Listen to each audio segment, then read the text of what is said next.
கைஜி number 8 உடைய season 3 episode 1 தான் பார்க்க போகிறேன். இந்த வீடியோ உங்களுக்கு கண்டிப்பாக பிடிச்சிருக்கும். சின்ன ரீகப் எடுத்துக்கலாம்.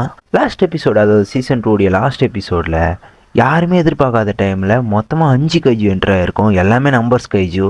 Number 11, number 12, number 13, number 14, number 15 5 kaiju at a டைமில் அட்டன் ஆகி எல்லா பவர்ஃபுல்லான பீஸுகளையும் போட்டு தள்ளுவோண்டா அப்படின்னு சொல்லி இறங்கி அடிதடி வம்சம் பண்ணிக்கிட்டு இருக்க பிளட் ஒன் லீடர் ஷினோனோமியை போட்டு தள்ள பார்க்க அந்த இடத்துக்கு நம்ம ஹீரோ கொலை மாசா வந்து அசால்ட்டாக தூக்கிட்டு போயிட்டு, நான் இந்த ரூல்ஸ் எல்லாம் மீறி நான் இதை கிட்ட கைஜுவா மாதிரி சண்டை போட போகிறேன்னு சொல்லி இதோட சீசன் 3 முடிச்சிருப்பானுங்க. ஆனால் சீசன் 2 12th எபிசோடு வரும்னு நிறைய பேர் வெயிட் பண்ணி இருந்திருப்பீங்க. அதனால் சீசன் 3 கண்டினியூ பண்ணுவோம். அப்படி கொலை மாசா ஹீரோ கைஜி நம்பர் 8 கன்வெர்ட் ஆனதோட இந்த மாங்கா சாப்டரை ஆரம்பிப்போம். ஏன்னா மாங்கா சாப்டர் கொஞ்சம் கொலராக தான் இருக்கும். அதனால் நம்ம அதுலேருந்தே கண்டினியூ பண்ண போவோம். சாப்டர் ஸ்டார்டிங்கில் நம்ம ஹீரோ கொலை மாசா மாறி நின்றுக்கிட்டு இருக்க அவன் கைஜுவா மாறினது மொத்தம் எல்லா கைஜுக்கும் தெரிய ஆரம்பிச்சிடும்.